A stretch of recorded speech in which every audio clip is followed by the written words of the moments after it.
entenderia que Deus lhes havia de dar a liberdade pela sua mão. Mas não era o momento de Deus. Não era a hora de Deus. Moisés estava com 40 anos. Mas Deus queria preparar mais Moisés. Esse foi o tempo de preparo na vida de Moisés.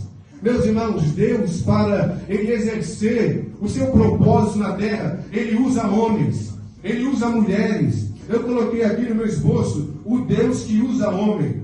Mas antes de Deus usar o homem, primeiro Ele vai preparar o homem. Deus poderia muito bem fazer as coisas pelo seu próprio poder e sozinho, pois Ele é onipotente, mas Ele quer usar homens para cumprir com os seus propósitos.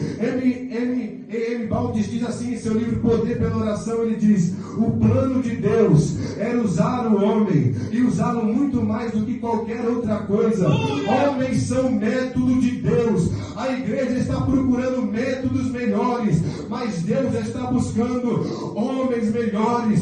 Charles Spurgeon, príncipe dos pregadores, ele disse assim: sempre que Deus ele quer fazer um homem grande, sempre que Deus ele quer usar o homem, ele o quebra em pedaços primeiro.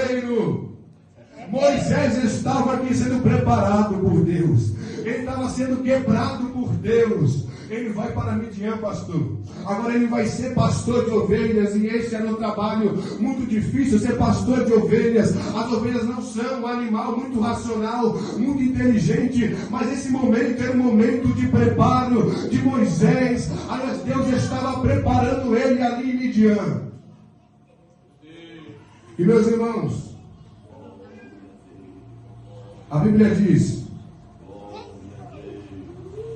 que Moisés, ele está ali apacentando o rebanho de Jetro, seu sogro, no monte de Deus, o Monte Horebe, também conhecido como Monte Sinai.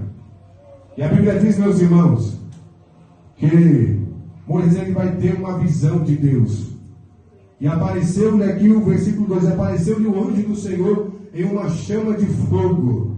Meus irmãos, todas as vezes que você vê essa expressão na Bíblia, e apareceu-lhe o anjo do Senhor, essa expressão no Antigo Testamento é descrita como teofania, Deus, fania, manifestação de Deus. Todas as vezes que você vê essa expressão, e apareceu-lhe o anjo do Senhor, não é um anjo, é o próprio Deus se manifestando. A Bíblia diz que Sansão, ele vai ser o juiz de Israel, e o anjo do Senhor, lá no Antigo Testamento, a Bíblia diz que ele vai se revelar à sua mãe, depois vai se revelar ao seu pai Manoá, e a Bíblia diz que Manoá ele vai perguntar o nome do anjo do Senhor, e o anjo do Senhor vai falar assim: por que perguntas o meu nome, visto que é maravilhoso? Lembra de Isaías capítulo 9, e ele se chamará Conselheiro Maravilhoso, Pai da Eternidade, Príncipe da Paz. Então o anjo do Senhor é o próprio Deus. Lembra de Sadraque, Mesaque e Abednego dentro da fornalha do fogo ardente? A Bíblia diz que o rei ele vê um homem semelhante ao Filho dos deuses. Ali era uma teofania, ali era uma manifestação de Deus. Deus ele se manifesta de várias formas. Aleluia. E Deus ele se manifesta aqui a Moisés em uma chama de fogo no meio de uma sarça, que era um arbusto espinhoso. E naquela época, meus irmãos, era normal um arbusto, uma sarça pegar fogo.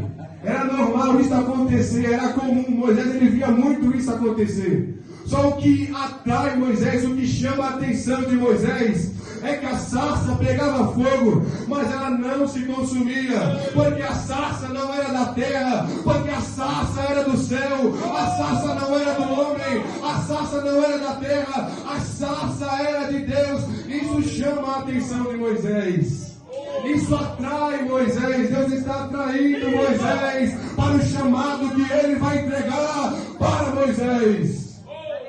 Aleluia. E olhou, eis que a sarça ardia no fogo, e a sarça não se consumia. E Moisés disse: agora enviarei para lá, e verei essa maravilhosa visão, porque a sarça se não queima. E vendo o Senhor que se virava para lá ver, bradou Deus a ele do meio da sarça e disse: Moisés, Moisés. Ele disse: eis-me aqui. E disse Deus: não te chegues para cá, tira os teus sapatos de teus pés, porque o lugar em que tu estás é terra santa. Disse mais: eu sou o Deus de teu pai, o Deus de Abraão, o Deus de Isaac e o Deus de Jacó. E Moisés encobriu o seu rosto, porque temeu olhar para Deus. E disse o Senhor: tenho visto atentamente a aflição do meu povo que está no Egito, e tenho ouvido o seu clamor por causa dos seus exatores, porque conheci as suas dores.